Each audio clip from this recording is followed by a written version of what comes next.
Assalamualaikum warahmatullahi wabarakatuh. Apa kabar teman-teman? Saya harap kalian di rumah sehat walafiat. Perkenalkan, kami dari Universitas Bengkulu, Prodi Manajemen, dan dengan saya sendiri, Apsifa Lintang Kirana sebagai moderator dalam pembelajaran hari ini.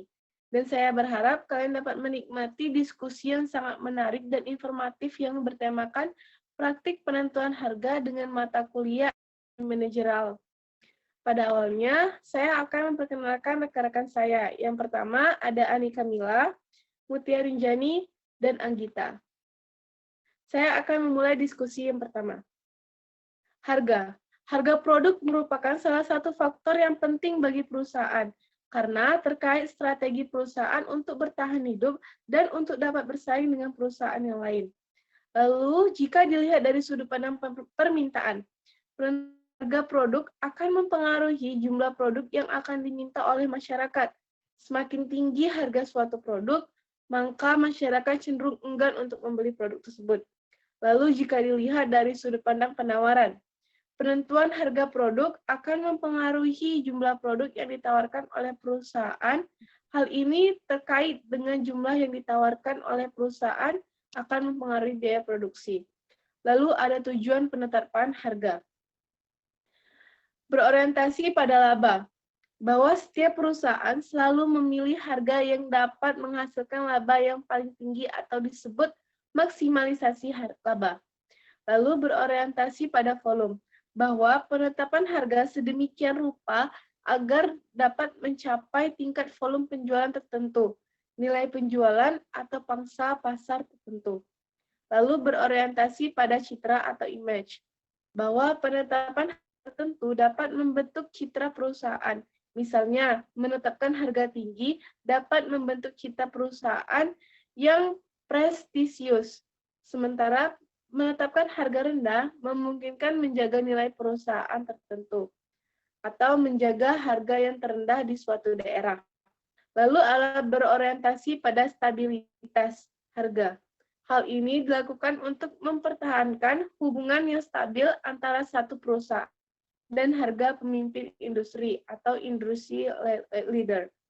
Dalam teori ekonomi klasik, setiap perusahaan selalu berorientasi pada seberapa besar keuntungan yang akan diperoleh dari suatu produk atau jasa yang dimilikinya. Sehingga tujuan penetapan harganya hanya berdasarkan pada tingkat keuntungan dan perolehan yang akan diterimanya. Namun, di dalam perkembangan, tujuan penetapan harga bukan hanya berdasarkan tingkat keuntungan dan perolehannya, melainkan berdasarkan pertimbangan-pertimbangan non-ekonomis lainnya. Lalu ada tujuan penetapan harga yang bersifat ekonomis dan non-ekonomis. Satu, meraih pangsa pasar untuk mendapat menarik perhatian para konsumen yang menjadi target market atau target pasar. Maka suatu perusahaan sebaiknya menetapkan harga yang serendah mungkin. Dengan harga turun, maka memicu peningkatan permintaan yang juga datang dari market share, pesaing atau kompetitor.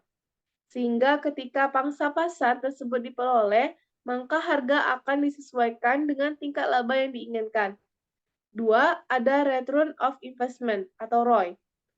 Pengembalian modal usaha, setiap usaha menginginkan tingkat pengembalian modal yang tinggi. ROI yang tinggi dapat dicapai dengan jalan menaikkan profit, margin, meningkatkan angka penjualan. Lalu yang ketiga, ada mempertahankan pangsa pasar. Ketika perusahaan memiliki pasar tersendiri, maka perlu adanya penetapan harga yang tepat agar dapat tetap mempertahankan pangsa pasar yang ada. Lalu yang terakhir, ada menjaga kelangsungan hidup perusahaan. Perusahaan yang baik menetapkan harga dengan mempertimbangkan segala kemungkinan agar tetap memiliki dana cukup untuk tetap menjalankan aktivitas usaha bisnis yang dijalani. Tujuan-tujuan dalam penetapan harga ini mengindikasikan bahwa pentingnya perusahaan untuk memilih, menetapkan, dan membuat perencanaan mengenai nilai produk atau jasa dan tujuan yang ingin dicapai oleh perusahaan atas produk atau jasa tertentu. Lalu, materi selanjutnya akan dijelaskan oleh rekan saya, Anggita, kepada kita, dipersilakan. Baik, terima kasih. atas kesempatannya. Nah, teman-teman, materi selanjutnya yaitu ada metode penetapan harga. Nah, metode penetapan harga ini dibagi menjadi dua, teman-teman, yaitu markup pricing dan juga diskriminasi harga. Nah, untuk markup pricing ini adalah metode penetapan harga penaksiran, di mana metode ini untuk menentukan harga yang pada umumnya dianggap paling mudah dan banyak diaplikasikan, sehingga markup dikatakan sebagai penaksiran harga yang terbaik. Nah, kemudian harus kita ketahui bahwa markup ini dalam penetapan harga sangat penting. Karena apa? Karena dalam membangun sebuah bisnis, markup berarti sebuah peningkatan harga atau jumlah rupiah yang telah ditambahkan pada biaya dari sebuah produk untuk memproduksi harga jual. Nah, perlakuan markup ini dapat membuat margin mengalami peningkatan. Kemudian di sini dijelaskan bahwa markup pricing atau cost plus pricing ini yaitu cara penentuan harga melalui penambahan suatu persentase tertentu pada biaya langsung atau biaya variabel rata-rata yang kita sering sebut sebagai average variable cost dari suatu produk. Nah, secara matematis dituliskan sebagai price sama dengan average variable cost ditambah X%, di mana persentase AVC-nya adalah persentase markup yang diinginkan. Nah, markup tersebut merupakan kontribusi per unit terhadap biaya overhead dan laba, dan penentuan nilai market juga penentuan contribution margin atau CM. Sehingga persamaan di atas bisa disajikan sebagai berikut, yaitu P sama dengan AVC ditambah CM. Atau tadi price sama dengan average variable cost ditambah contribution margin. Selanjutnya, terdapat contoh soal teman-teman diketahui harga beli produknya sebesar 150.000. Laba yang diinginkan oleh penjualnya adalah sebesar 50%. Nah, ditanyakan berapakah harga jual produk tersebut. Nah, untuk menjawabnya teman-teman langkah pertama yang harus kita tentukan yaitu menghitung laba dulu. Nah, cara untuk menghitung laba atau CM-nya yaitu dengan rumus laba yang diinginkan dikali dengan harga beli marginnya. Tadi laba yang diinginkannya sebesar 50% dari harga beli produk. Kemudian harga beli marginnya tadi 150%. Jadi untuk menghitung CM-nya atau contribution marginnya adalah 50% dikali dengan 150.000. Mendapatkan hasil 75.000. Langkah kedua adalah kita menentukan AVC-nya, price-nya dengan menambahkan AVC dengan contribution margin tadi.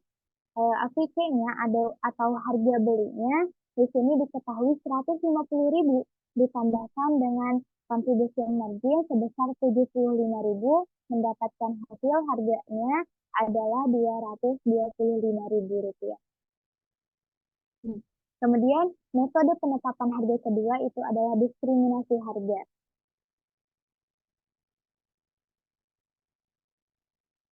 Nah, diskriminasi harga ini yaitu kebijakan untuk memberlakukan harga jual yang berbeda-beda untuk satu jenis barang yang sama di segmen pasar.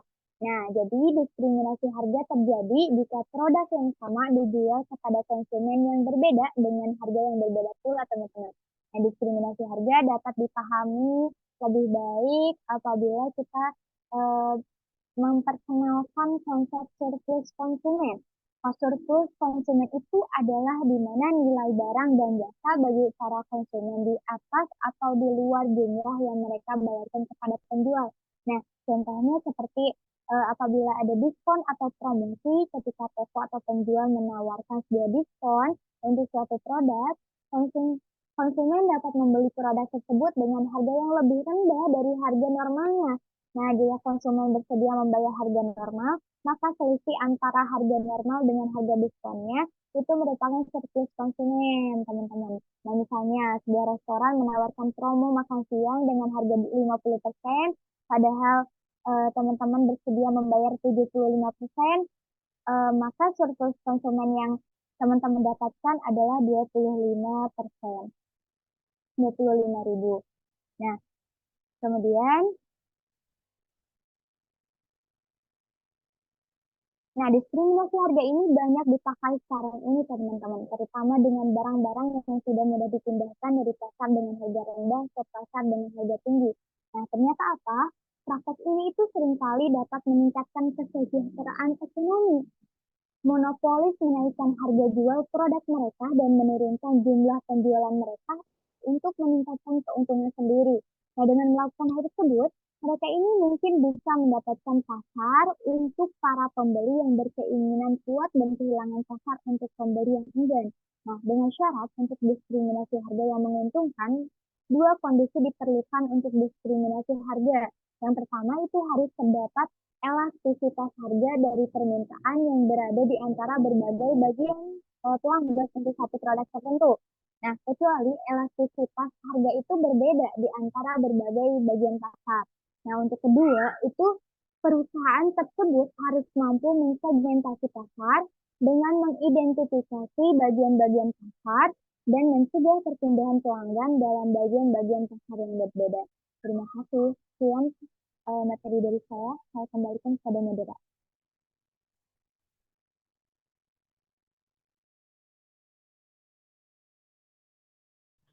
Baiklah, materi selanjutnya akan disampaikan oleh Ani. Pada Ani dipersilakan.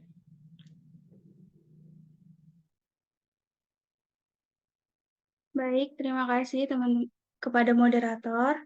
Selanjutnya di sini saya akan menjelaskan mengenai jenis-jenis diskriminasi harga. Yang pertama yaitu derajat pertama, derajat kedua, dan derajat ketiga. Harga tingkat atau derajat sampai sejauh mana sebuah perusahaan dapat terlibat dalam diskriminasi harga dapat dikelompokkan ke dalam 3 kategori. Yang pertama, diskriminasi harga derajat pertama adalah diskriminasi yang terjadi ketika suatu perusahaan menetapkan harga maksimum yang akan dibayar oleh setiap pelanggan. Ini juga dikenal sebagai diskriminasi harga sempurna karena perusahaan bisa mendapatkan keuntungan maksimal dari setiap penjualan. Misalnya situs lelang atau penawaran di mana satu pelanggan mungkin membayar lebih banyak untuk barang serupa berdasarkan jumlah yang bersedia mereka bayarkan. Selanjutnya yaitu diskriminasi harga derajat kedua. Diskriminasi harga tingkat kedua adalah salah satu jenis diskriminasi yang terjadi ketika perusahaan menetapkan harga yang berbeda berdasarkan jumlah produk yang dikonsumsi oleh konsumen. Misalnya, perusahaan bisa menawarkan diskon untuk pembelian dalam jumlah besar.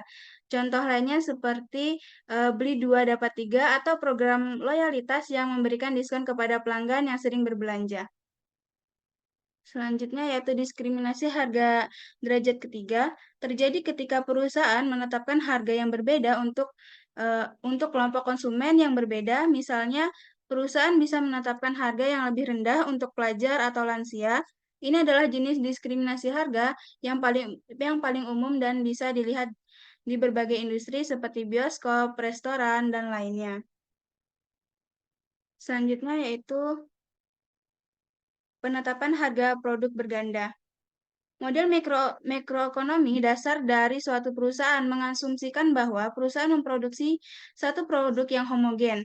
Hampir semua perusahaan memproduksi setidaknya beberapa model, gaya, atau ukuran dari keluaran mereka. Dan masing-masing variasi ini dipandang sebagai produk yang terpisah untuk maksud penetapan harga. Walaupun penetapan harga produk berganda mengharuskan analisis yang sama seperti untuk satu produk, analisis ini diperumit dengan adanya keterkaitan permintaan dan produksi. Yang pertama yaitu keterkaitan permintaan timbul karena persaingan atau sifat saling melengkapi di antara berbagai produk perusahaan. Analisis keterkaitan permintaan atau keterkaitan mempengaruhi keputusan agar melalui pengaruh mereka terhadap pendapatan marginal. Yang kedua yaitu keterkaitan produksi sama seperti produksi perusahaan yang dapat berkaitan melalui fungsi permintaan. Produk-produk itu juga dapat berkaitan dalam produksi. Beberapa produk dapat diproduksi bersama-sama dalam rasio yang tetap atau dalam proporsi yang dapat divariasikan. Mungkin itu saja yang dapat saya sampaikan. Selanjutnya akan dilanjutkan oleh Mutia. Kepada moderator saya kembalikan. Baiklah, terima kasih kepada Ani. Selanjutnya Mutia Rinjani. Kepada Mutia, kami persilakan. Baik, terima kasih kepada moderator atas kesempatan yang telah diberikan. Baik, teman-teman, di sini saya akan menjelaskan kelanjutan dari materi yang telah disampaikan oleh rekan saya tadi, Ani Kamila. Selanjutnya itu ada metode penetapan harga dalam pasar yang mapan. Yang pertama, itu ada price positioning, yang dimana price positioning ini adalah jumlah maksimum yang akan dibayar oleh pembeli untuk suatu produk yang dan dikenal sebagai harga reservasi pembeli tersebut. Contohnya, jika kita ambil dalam contoh keseharian, itu ada Apple, di mana Apple ini menetapkan harga yang lebih tinggi untuk produk-produknya seperti iPhone, MacBook, dan iPad. Harga ini mencerminkan kualitas tinggi, desain eksklusif, dan status merek yang premium, sehingga konsumen yang membeli itu akan cenderung mencari pengalaman dan prestis yang lebih daripada hanya fungsi dasar, teman-teman. Selanjutnya, yang kedua ada strategi harga produk lain, di mana strategi harga produk lain ini memiliki markup berdasarkan estimasi elastisitas harga permintaan yang secara implisit mengasumsikan bahwa permintaan akan setiap item itu pada lini produk tidak tergantung permintaan setiap item dalam produk yang lain. Contohnya kita ambil dalam kehidupan sehari-hari itu ada pada Toyota, yang dimana Toyota ini akan menawarkan berbagai model mobil seperti Yaris, Corolla, Camry, dan Avalon dengan rentan harga yang berbeda. Setiap model juga melayani segmen pasar yang berbeda dari pembeli yang mencari mobil ekonomi hingga mereka yang menginginkan mobil premium. Yang ketiga, ada penentuan harga untuk menduga kualitas. Maksudnya adalah sebuah produk yang lebih tinggi akan meyakinkan konsumen bahwa item itu berkualitas lebih tinggi dan menyebabkan penjualan serta laba lebih besar dibanding apabila produk itu dijual dengan harga yang lebih rendah. Contohnya, bisa kita lihat pada produk makanan dan minuman yang di mana restoran fine dining, makanan di restoran mewah biasanya dihargai jauh lebih tinggi dibandingkan restoran biasa.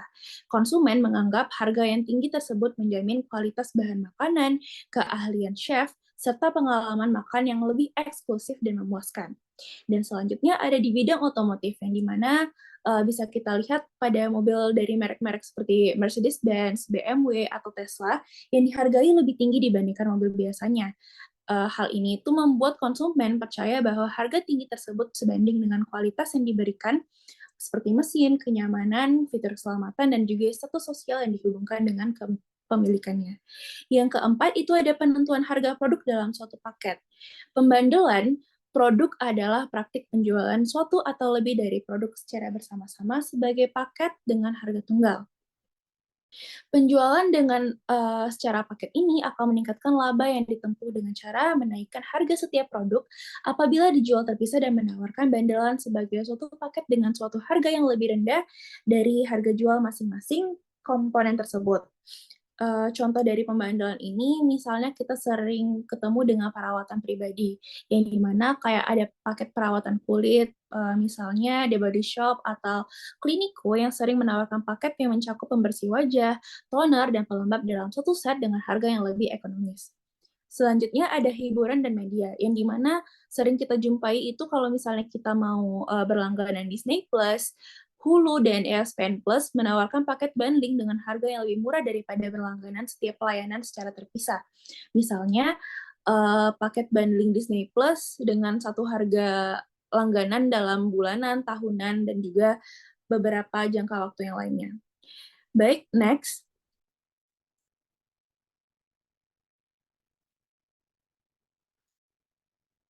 Untuk materi selanjutnya, kita akan membahas tentang strategi penyesuaian harga, yang dimana ini ada beberapa contoh-contoh. Oke, selanjutnya itu ada di diskon dan promosi, yang dimana diskon dan promosi ini menawarkan potongan harga atau promosi khusus seperti diskon 20% untuk produk tertentu atau beli satu dapat satu gratis. Contohnya itu seperti buy one get one, yang dimana buy one get one ini penawaran beli satu gratis satu sering ditemukan di supermarket atau toko pakaian, misalnya beli satu botol sampo dan dapatkan satu botol gratis. Yang kedua, ada di situs e-commerce seperti Shopee, Tokopedia, atau Lazada, yang sering mengadakan flash sale dengan diskon besar-besaran dalam waktu terbatas. Misalnya, diskon hingga 70% untuk produk elektronik selama flash sale 11-11 atau 12-12. Yang kedua, ada penyesuaian musiman, di mana penyelesaian musiman ini mengatur harga berdasarkan musim atau waktu tertentu dalam tahun. Misalnya, ada di produk pertanian yaitu buah dan sayuran, yang dimana harga buah dan sayuran cenderung lebih murah saat sedang musim panen karena pasokannya itu melimpah. Misalnya, harga mangga akan lebih murah selama musim panen mangga dibandingkan dengan di luar musim panen. Yang selanjutnya ada perlengkapan liburan, di mana dekorasi dan aksesoris seperti dekorasi Natal, kostum Halloween, dan juga perlengkapan liburan lainnya sering kali dijual dengan harga diskon besar setelah musim liburan berakhir. Misalnya, diskon hingga 70% untuk pohon Natal dan hingga hiasan setelah tanggal 25 Desember. Yang ketiga itu ada penyesuaian kuantitas, di mana yang bagian ini tuh memberikan harga diskon untuk pembelian dalam jumlah besar. Contohnya, harga per unit yang lebih rendah jika membeli dalam kemasan besar. Seperti yang sering kita temui itu, misalnya produk pembersih rumah tangga yang sering dijual lebih murah per unit jika kita beli dalam kemasan besar. Contohnya, kayak botol sabun cuci piring dalam ukuran 500 ml seharga 15.000. Tetapi kalau misalnya kita beli satu jerigen dengan ukuran 4 liter seharga 100.000. Yang keempat ada penyesuaian lokal, di mana part ini itu menyesuaikan harga sesuai dengan perbedaan geografis atau karakteristik pasar lokal, seperti penyesuaian harga tiket bioskop berdasarkan daerah. Dan juga contohnya yang lain tuh adalah tarif ojek online, seperti Gojek atau Grab yang biasanya berbeda-beda tergantung daerahnya. Misalnya di daerah padat penduduk seperti Jakarta mungkin lebih tinggi dibandingkan tarif di kota yang lebih kecil atau kurang padat. Yang kelima itu ada penyesuaian pembayaran, di mana menawarkan opsi pembayaran yang berbeda dengan harga yang sesuai. Misalnya, beberapa restoran memberikan diskon khusus bagi pelanggan yang membayar menggunakan metode non-tunai seperti e-wallet, seperti GoPay, terus OVO, Dana, dan lain-lain. Misalnya diskon 15% untuk pembayaran yang menggunakan GoPay. Yang keenam ada penyesuaian produk, di mana menawarkan versi produk dengan fitur atau kualitas yang berbeda dengan harga yang sesuai, seperti paket perangkat lunak dan fitur tambahan dengan harga yang lebih tinggi, atau contoh yang lainnya, seperti kita temui di kehidupan sehari-hari, itu ada mobil yang dimana biasanya tersedia dalam beberapa trim level yang menawarkan berbagai fitur dan spesifikasi. Misalnya tuh kayak Toyota Avanza memiliki beberapa trim seperti E, G, dan Veloz dengan harga yang meningkat sesuai dengan kelengkapan fitur, sistem infotainment, bahkan interior dan fitur keselamatan. Dan selanjutnya ada di ukuran pakaian, yang dimana beberapa merek pakaian menawarkan harga berbeda berdasarkan ukuran, terutama untuk pakaian besar atau ekstra besar yang mungkin menggunakan lebih banyak bahan. Misalnya pada harga t-shirt standar mungkin 100.000, namun untuk ukuran yang lebih seperti XL atau double XL bisa sedikit lebih mahal. Dan selanjutnya itu ada satu lagi yang mungkin lupa kami masukkan kemarin, yaitu adalah penyesuaian segmentasi pasar, di mana penyesuaian segmentasi pasar ini menetapkan harga berbeda untuk segmen pasar yang berbeda. Contohnya tuh kayak beberapa restoran dan kafe memberikan diskon khusus untuk pelajar dan mahasiswa dengan menunjukkan kartu tanda identitas pelajar. Misalnya sering kita jumpa itu diskon 10% untuk 10% diskon 10% untuk semua makanan dan minuman bagi pelajar yang membawa identitasnya. Selanjutnya kita akan memasuki ke contoh soal, teman-teman. Mungkin untuk moderator bisa di-next kan?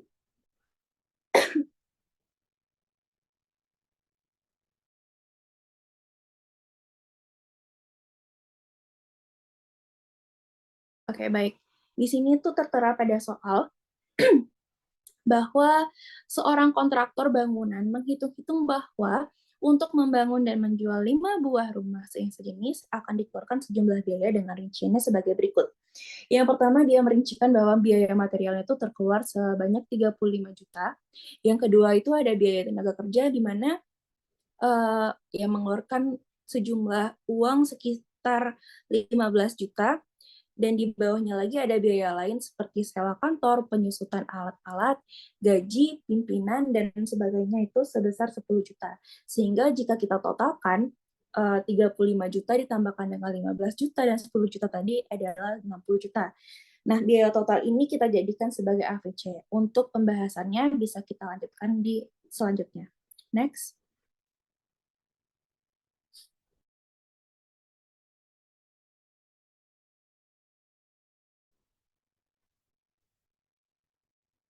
Oke, di sini ada pembahasan soal teman-teman.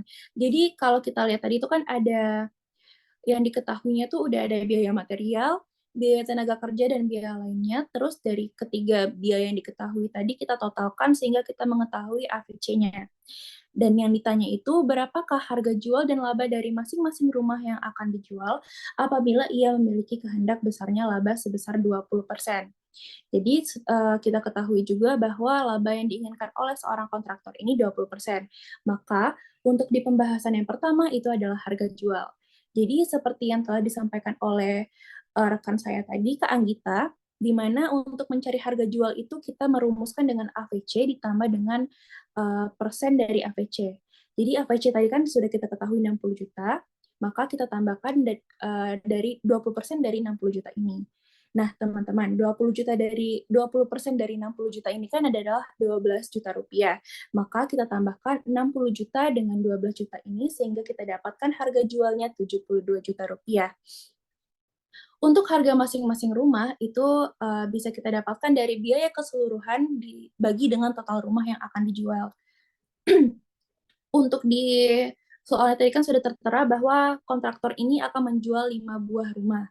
Jadi total rumah yang akan dijual itu kita dapatkan 5. Maka untuk harga masing-masingnya itu kita bagi antara biaya keseluruhan dengan total rumah sehingga 72 juta tadi kita bagi dengan 5. Sehingga kita dapatkan harga masing-masing rumahnya itu 14.400.000 rupiah. Yang terakhir itu ada harga masing-masing laba. Sama seperti harga penentuan harga masing-masing rumah tadi, tapi ini kita total labanya itu dibagi dengan total rumah yang akan dijual. Sehingga tadi kan sudah kita cari bahwa 20% dari 60 juta adalah 12 juta. Maka 12 juta ini dibagi dengan 5 sehingga kita dapatkan harga masing-masing labanya itu sebesar 2.400.000 rupiah. Baik teman-teman, itu saja yang dapat saya sampaikan. Apabila ada kesalahan dan kekurangan, saya mohon maaf.